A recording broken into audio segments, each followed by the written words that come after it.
안녕하세요. 세금을 줄이기 위한 여러 가지 방법 중에 하나가 바로 매출을 분산시키는 거예요. 그래서 공동사업자라든지 공동명의 뭐 이런 것들이 있는데 특히 자영업 하시는 분들 같은 경우에는 매출 규모가 커지면 간이과세자에서 일반과세자로 넘어가요. 실제 간이과세자는 부가가치세 소득세에 있어서 부가가치세 부담이 굉장히 작아요.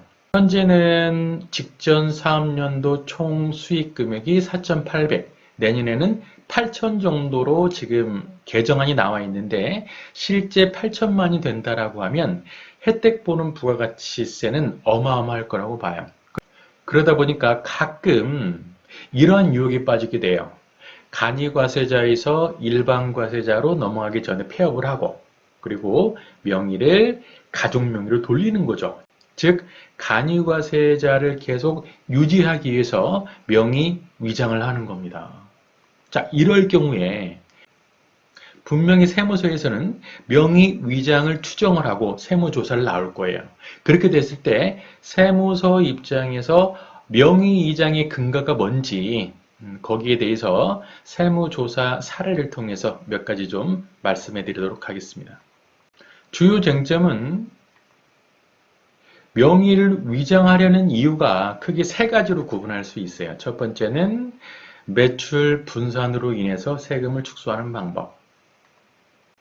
두 번째는 간이과세자를 유지하려는 목적.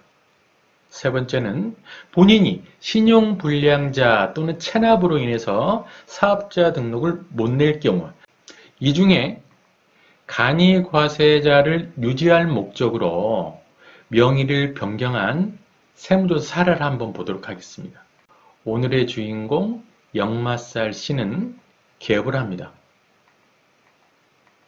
그 다음에 폐업 후에 배우자에게 명의 변경을 해요. 다시 배우자는 6개월 후에 폐업 후 다시 영마살에게 명의 변경을 합니다. 다시 1년 후 폐업 후에 동생에게 명의 변경을 해요. 이 과정에서 모두 다 간이과세자를 신고를 했어요. 세무서가 가만히 있을까요? 조사를 했습니다. 세무조사는 일단은 우리 주인공을 계속 사업자로 간주를 하고요. 일반과세자를 적용을 해서 부가가치세와 가산세를 추징을 했어요.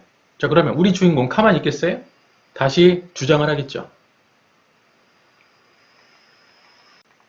영마살의 주장은 동생과는 공동사업자고 배우자가 실제 사업주였다. 나는 도움을 줬지만 사업주는 아니다. 자, 이렇게 주장하면 우리 국세청은 어때요? 거기에 대한 근거를 제시해야 되겠죠. 자, 일단 국세청의 주장은 명의 변경 인정하지 못한다. 당신이 실제 사업주고 계속 사업주였다. 그 근거는 첫 번째, 동생은 다른 지역의 직원으로 또 근무하고 있었어요. 두 번째, 배우자와는 배우자 명의 변경 후에 통장을 공동으로 사용을 했었고 또 명의 변경 후에 영마살 씨는 실제 사업자라고 말한 사실들이 있어요. 자, 이 사실을 근거로 명의 변경은 인정하지 못한다. 또 다른 사례를 볼까요? 명의 대여자가 여전히 임대 보증금을 부담하고 있다. 명의 위장으로 볼 수 있고요. 명의자의 통장이긴 하지만 사업자 통장이 이익이 다시 명의 대여자로 이체되는 경우, 이런 경우도 명의 위장으로 볼 가능성이 큽니다. 앞으로 간이과세자의 범위가 4,800에서 8,000으로 넘어간다라고 하면 실제 간이과세자가 혜택 보는 부가가치세는 상당히 클 거예요. 이렇게 명의 위장으로 밝혀지게 되면 그 후폭풍은 어마어마합니다. 일단 과태료 있죠. 세금 다 물죠. 가산세 추가로 다 묻니다. 아무튼 조심해야 돼요. 물론 부득이하게 가족 간의 명의 변경이 이루어지는 경우도 있어요. 자, 예를 들어서 부모님이 운영하시던 식당인데 부모님이 몸이 편치 않으셔서 자녀한테 물려주려고 한다. 자, 이럴 때 명의 위장이라는 오해를 받지 않으려면 사전에 세무대리인하고 충분히 상의를 한 다음에 진행을 하시는 게 안전합니다.